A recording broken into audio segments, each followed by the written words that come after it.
নমস্কাৰ, আশা কৰোঁ আপোনালোক সকলো ভালে আছে। আজিৰ ভিডিঅ'টোত এবিধ ছুপাৰফুডৰ বিষয়ে আলোচনা কৰিম, যাৰ নাম হৈছে ছজিনা। ছজিনা গছৰ পাত, ফুল আৰু ছালৰ কিছুমান চমৎকাৰী ঔষধি গুণ আছে, যিবোৰে আমাক বহুত বেমাৰৰ পৰা প্ৰাকৃতিকভাৱে বচাই ৰাখে। ছজিনা পাতক মৰিংগা লিফ বুলি কোৱা হয়, আৰু এই মৰিংগা লিফ আজিকালি গোটেই পৃথিৱীতে জনপ্ৰিয় হ'বলৈ ধৰিছে, কাৰণ ইয়াক এবিধ ছুপাৰফুড হিচাপে গণ্য কৰা হয়। ছজিনা পাতৰ 10টা চমৎকাৰী ঔষধি গুণ কি, আৰু ছজিনা গছৰ পাত, ফুল আৰু ছাল কেনেকৈ ঔষধ হিচাপে ব্যৱহাৰ কৰিব পাৰি জানি লওঁ আহক।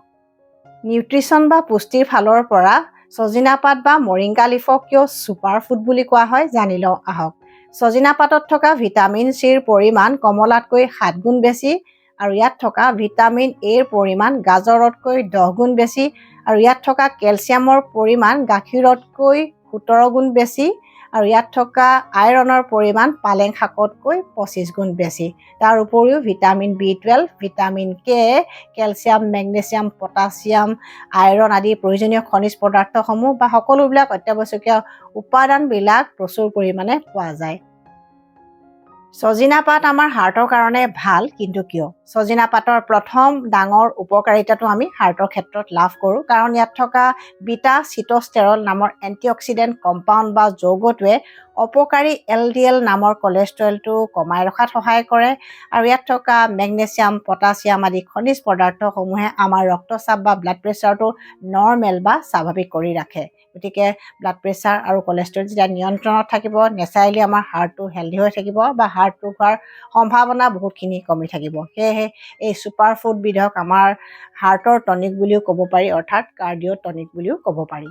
ছজিনা পাত আমাৰ স্কিনৰ কাৰণে ভাল নেকি? যদি ভাল, কিয় ভাল? ছজিনা পাতৰ 2 নম্বৰ উপকাৰিতাটো আমি স্কিনৰ ক্ষেত্ৰত লাভ কৰোঁ, কাৰণ ইয়াক এটা নেচাৰেল স্কিন টনিক বুলি ক'ব পাৰি। যিহেতু ইয়াৰ পুষ্টিগুণ বহু গুণে বেছি, গতিকে স্কিনখন ধুনীয়া কৰিবৰ কাৰণে যিবিলাক পুষ্টিগুণৰ প্ৰয়োজন হয়, সেই পুষ্টিগুণখিনি ছজিনা পাতৰ পৰাই স্কিনে লাভ কৰে। তদুপৰি ইয়াত থকা vitamin A, vitamin C, vitamin ইয়ে এণ্টি এজিং হিচাপে কাম কৰে, অৰ্থাৎ মুখত সোনকালে বয়সৰ চাপ নপৰাকৈ ৰাখে। আৰু ভিটামিন চিয়ে কলাজেন নামৰ প্ৰটিনবিধৰ উৎপাদনত সহায় কৰে, আৰু ইয়াত যিহেতু প্ৰটিনৰ পৰিমাণো বেছি থাকে, গতিকে আমাৰ স্কিনখন নেচাৰেলি টাইট কৰি ৰাখে, সুতুৰা পৰা যিটো সমস্যা সেইটো কমাই ৰাখে, বা মুখৰ যিবিলাক বয়সৰ চাপ পৰা লক্ষণ থাকে সেই লক্ষণবিলাকো কমাই ৰাখে। আৰু এখন ধুনীয়া স্কিনৰ গৰাকী হ'বলৈ হ'লে আপোনালোকে মাজে সময়ে ছজিনা পাত খাব পাৰে, বা যিকোনো ৰেচিপিত আপোনালোকে ছজিনা পাত বা ছজিনা দি খাব পাৰে। তাৰ উপৰিও আপোনালোকে এক্সটাৰ্নেলি স্কিন কেয়াৰত ছজিনা গছৰ পাতৰ গুড়ি ব্যৱহাৰ কৰিব পাৰে। দৈৰ লগত ছজিনা পাতৰ গুড়ি আৰু গোলাপ জল, মৌ এনেকৈ কিবাকিবি উপাদান মিলাই আপোনালোকে ফেচ পেক হিচাপে মুখত সপ্তাহত এদিন বা দুদিনকৈ লগাই চালে মুখত যিবিলাক সমস্যা থাকে সেই সমস্যাবিলাক যথেষ্ট কমি যায়। গাৰ বিষ, গাঁঠিৰ বিষ, নাৰ্ভৰ বিষ আদি সমস্যাত যদি ভুগি আছে, তেন্তে নিয়মীয়াকৈ ছজিনা পাত খালে নিশ্চয় সুফল পাব, কাৰণ ছজিনা পাত হৈছে এটা নেচাৰেল পেইন কিলাৰ, ইয়াৰ বিষনাশক গুণ আছে। ছজিনা পাত আমাৰ বোন বা হাড়ৰ কাৰণে খুব ভাল, কাৰণ ইয়াত থকা calcium, magnesium, vitamin C, protein আদি উপাদানসমূহে হাড়ৰ গঠন মজবুত কৰাত সহায় কৰে। সেয়েহে মেন'পজৰ সময়ত মহিলাসকলৰ যি অষ্টিঅ'পৰচিছৰ সমস্যা হয়, তেওঁলোকে সেই সময়ত ছজিনা পাত খালে এই সমস্যাৰ পৰা বাচি থাকিব পাৰিব। আৰু আজিকালি অষ্টিঅ'আৰ্থ্ৰাইটিছ, ৰুমেটইড আৰ্থ্ৰাইটিছ বা এনেকুৱা ধৰণৰ গাঁঠিৰ বিষৰ সমস্যাত ভোগা মানুহৰ সংখ্যা দিনক দিনে বাঢ়িবলৈ ধৰিছে, আৰু আৰ্থ্ৰাইটিছৰ এই সমস্যাত ভুগি থকা মানুহৰ কাৰণেও ছজিনা পাত বা মৰিংগা লিফ বৰদানৰ স্বৰূপ বুলি ক'ব লাগিব। সেয়েহে আপোনালোকে এই সমস্যাবিলাকত নিয়মীয়াকৈ ছজিনা পাতৰ গুড়ি এচামুচ বা 2 চামুচকৈ নিয়মীয়াকৈ খাব পাৰে, আৰু খাবৰ কাৰণে আপোনালোকে ৰাতিপুৱাৰ সময়টো বাছি ল'ব পাৰে। এচামুচ ছজিনা পাতৰ গুড়ি এগিলাচ গৰম পানীৰ লগত মিহলাই ৰাতিপুৱা খালী পেটত নিয়মীয়াকৈ 1-2 মাহমান খাই চাওক, আৰু কিছুমান পথ্যও মানি চলক, নিশ্চয় সুফল পাব।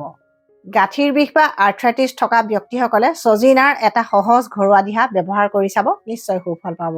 তাৰ কাৰণে ছজিনা গছৰ ছাল অলপমান ল'ব, আৰু সেই ছালখিনিৰ লগত পচতীয়া পাত আৰু কেঁচা হালধি একেলগে মিহলাই ভালদৰে খুন্দি মিহিকৈ এটা পেষ্ট বনাই ল'ব, আৰু আক্ৰান্ত অংশত বা য'ত বিষ হৈছে তাতে আধা ঘণ্টা বা এঘণ্টামানৰ কাৰণে লাহেকৈ এখন কাপোৰে বা কলপাতেৰে মেৰাই বান্ধি ৰাখিব, আৰু এনেকৈ এসপ্তাহ 10 দিন বা যেতিয়ালৈকে আপোনালোকৰ এই সমস্যাবিলাক কমি নাযায় তেতিয়ালৈকে ৰেগুলাৰ ব্যৱহাৰ কৰি থাকিব পাৰে। আৰু তাৰ লগতে আয়ুৰ্বেদিক চিকিৎসা বা ঘৰুৱা বনৌষধি যদি আপোনালোকে খাই থাকে, এই সমস্যাত নিশ্চয় বহুত ভাল ৰিজাল্ট পাব। নাৰ্ভৰ সমস্যাত যদি ভুগি আছে তেন্তে ছজিনা পাত খাওক, কাৰণ ছজিনা পাতত আছে ভিটামিন B12 আৰু ভিটামিন B12এ আমাৰ স্নায়ু বা নাৰ্ভবিলাক সবল কৰি ৰাখে। আপোনালোকে ছজিনা পাত ডায়েটত ৰখাৰ উপৰিও ছজিনা পাতৰ বনৌষধি চাহ বনায়ো খাব পাৰে। তাৰ কাৰণে কেইখিলামান ছজিনা পাত পানীত উতলাই আধা হোৱাৰ পিছত নমাই ৰাখিব আৰু অলপমান ঠাণ্ডা হোৱাৰ পিছত তাতে অলপমান নেমু ৰস আৰু মৌ মিহলাই ৰাতিপুৱা খালী পেটত বা খাদ্য খোৱাৰ এঘণ্টামানৰ আগত নিয়মীয়াকৈ খাব পাৰে। এই দিহাবিলাক কৰি চালে আপোনালোকে নিশ্চয় সুফল পাব আৰু সঠিক আয়ুৰ্বেদিক চিকিৎসাও যদি কৰে তেতিয়া আটাইতকৈ ভাল ৰিজাল্টটো লাভ কৰিব। লিভাৰ যদি ভালে ৰাখিব খুজিছে বা ফেটি লিভাৰ নামৰ বেমাৰটোৰ পৰা যদি বাচি থাকিব খুজিছে তেন্তে ছজিনা পাত খাওক, নিশ্চয় সুফল পাব। কাৰণ ছজিনা পাতৰ 4 নম্বৰ উপকাৰিতাটো আমি লিভাৰৰ ক্ষেত্ৰত লাভ কৰোঁ। ইয়াত আছে পলিফেনল আৰু এই পলিফেনলে অক্সিডেটিভ ডেমেজৰ পৰা আমাৰ লিভাৰ চেল বা কোষবিলাকক প্ৰটেকশ্যন দিয়ে। ফেটি লিভাৰ ডিজিজ নামৰ বেমাৰটো প্ৰাকৃতিকভাৱে প্ৰতিৰোধ কৰাত সহায় কৰে। ইয়াৰ উপৰিও আমাৰ দেহত জমা হোৱা টক্সিনছবিলাক লিভাৰৰ মাধ্যমেদি উলিয়াই দিয়ে, অৰ্থাৎ লিভাৰ ডিটক্স কৰে আৰু লিভাৰ এনজাইমছবিলাকো নৰ্মেল কৰি ৰাখে বা এক্টিভেট কৰে, যিয়ে আমাৰ খাদ্যখিনি ভালদৰে হজম হোৱাত সহায় কৰে। গতিকে লিভাৰ ভালে ৰখা খাদ্য তালিকাত আপোনালোকে ছজিনা পাত বা মৰিংগা লিফো অন্তৰ্ভুক্ত কৰিব পাৰে। ছজিনা পাতৰ 5 নম্বৰ ডাঙৰ উপকাৰিতাটো লাভ কৰে ডায়েবেটিছ ৰোগীয়ে, কিন্তু কেনেকৈ লাভ কৰে? ডায়েবেটিছ ৰোগীৰ ব্লাড চুগাৰ কণ্ট্ৰল কৰাত সহায় কৰে ছজিনা পাতে, আৰু এই কথাখিনি আচলতে বিভিন্ন গৱেষণাৰ তথ্যই কয়। ডায়েবেটিছ ৰোগীৰ কিছুমান নিউট্ৰিশ্যনেল ডেফিচিয়েঞ্চিও হয়, যিবোৰ ডেফিচিয়েঞ্চি ছজিনা পাতে দূৰ কৰাত সহায় কৰে। তদুপৰি ছজিনা পাত খালে ডায়েবেটিছ ৰোগীৰ লিভাৰ ভালে থাকে, হাৰ্ট ভালে থাকে আৰু তেওঁলোকৰ নাৰ্ভ বা যিবিলাক জইণ্ট পেইনৰ সমস্যা বা অষ্টিঅ'আৰ্থ্ৰাইটিছ, অষ্টিঅ'পৰ'চিছ এই সমস্যাবিলাকৰ নেচাৰেল প্ৰটেকশ্যন বা প্ৰতিষেধক হিচাপে কাম কৰে। গতিকে ডায়েবেটিছ ৰোগীৰ কাৰণে ছজিনা পাত মহৌষধৰ দৰে। ছজিনা পাতৰ 6 নম্বৰ উপকাৰিতাটো লাভ কৰে সেইসকল ব্যক্তিয়ে যিসকলে মেল নিউট্ৰিশ্যন বা পুষ্টিহীনতাত ভুগি আছে। এনেকুৱা কিছুমান মানুহ থাকে যিসকলে ভালদৰে খোৱা বোৱা কৰাৰ পিছতো তেওঁলোকৰ বিভিন্ন ধৰণৰ ডেফিচিয়েঞ্চি থাকে, যেনে ধৰক vitamin B12 deficiency, iron deficiency, protein deficiency, এনেকুৱা কিছুমান ডেফিচিয়েঞ্চি হৈ থাকে, যাৰ কাৰণে তেওঁলোকৰ স্বাস্থ্য ভাল নহয় বা স্বাস্থ্য বেয়া হৈ যায়, খুব দুৰ্বল হয়, ভাগৰুৱা হয়। তেওঁলোকৰ কাৰণে ছজিনা পাত বা মৰিংগা লিফক এটা নেচাৰেল হেল্থ ছাপ্লিমেণ্ট বুলি ক'ব পাৰি, যিহেতু ইয়াত আইৰণ, প্ৰটিন বা ভিটামিনবিলাক প্ৰয়োজনীয় মাত্ৰাত থাকে। গতিকে তেওঁলোকে নিয়মীয়াকৈ যদি খায় তেওঁলোকৰ স্বাস্থ্যও ভালে হ'ব আৰু তেওঁলোকৰ ইমিউনিটি ষ্ট্ৰং হ'ব, বেমাৰ ব্যাধি কমি যাব।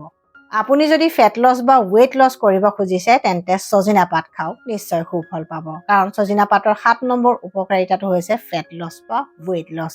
ছজিনা পাতত কেলৰি কম থাকে, ফাইবাৰ আৰু প্ৰটিন বেছি থাকে, এণ্টিঅক্সিডেণ্ট থাকে, গতিকে মেটাবলিজিম ভাল কৰে আৰু মেটাবলিজিম ভাল হ'লে আমাৰ দেহত ফেট ষ্ট'ৰ হৈ নাথাকে, ভালদৰে ইউটিলাইজ হয়, সেইকাৰণে দেহৰ অতিৰিক্ত চৰ্বিখিনি কমি যায়। গতিকে খাদ্য তালিকাত আপোনালোকে ছজিনা পাত ৰাখক, নিশ্চয় সুফল পাব। তাৰ লগতে এক্সাৰচাইজো নিয়মীয়াকৈ আধা ঘণ্টা 1 ঘণ্টাকৈ কৰি থাকিব লাগিব। ছজিনা পাতৰ আপোনালোকে বনৌষধি চাহ খাব পাৰে বা ছজিনা পাত এচামুচ বা 2 চামুচ ডেইলি এগিলাচ গৰম পানীৰ লগত ৰাতিপুৱা খালী পেটত নিয়মীয়াকৈ খাব পাৰে। আৰু সেই ছজিনা পাতৰ পানীগিলাচ খাওঁতে তাতে অলপমান আমলখি ৰস দিব পাৰে বা নেমু ৰস দিব পাৰে। এনেকৈ আপোনালোকে ইনগ্ৰিডিয়েণ্টসমূহ ইফাল সিফাল কৰি ল'ব পাৰে বা এড কৰি ল'ব পাৰে। ছজিনা পাতৰ 8 নম্বৰ উপকাৰিতাটো ডাইজেষ্টিভ ছিষ্টেম বা পাচনতন্ত্ৰৰ ক্ষেত্ৰত দেখা যায়।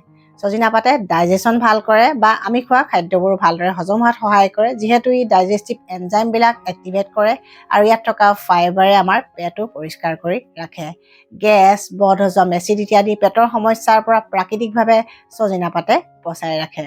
আয়ুৰ্বেদ শাস্ত্ৰৰ মতে চিগ্ৰু বা ছজিনা পাতে কৃমিঘ্ন হিচাপে কাম কৰে, অৰ্থাৎ পেলুৰ সংক্ৰমণ প্ৰাকৃতিকভাৱে প্ৰতিৰোধ কৰাত সহায় কৰে আৰু আমাৰ গাত হেল্থটো ভালে ৰখাত ছজিনা পাতৰ অৱদান বা অৰিহণা বহুত বেছি। সেয়েহে পেট যদি ভালে ৰাখিব খুজিছে তেন্তে ছজিনা পাত নিয়মীয়াকৈ খাব পাৰে। ছজিনা পাতৰ 9 নম্বৰ ডাঙৰ উপকাৰিতাটো লাভ কৰে মহিলাসকলে, কিন্তু কেনেকৈ লাভ কৰে?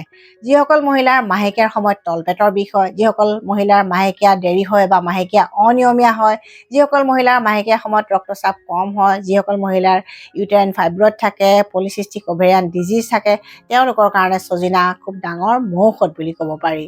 ইয়াৰ উপৰিও ব্ৰেষ্ট ফিডিং কৰা মহিলাসকলৰ কাৰণে খুব ভাল, কাৰণ ই ব্ৰেষ্ট মিল্ক বঢ়ায়, অৰ্থাৎ স্তন্য উৎপাদন বৃদ্ধি কৰে।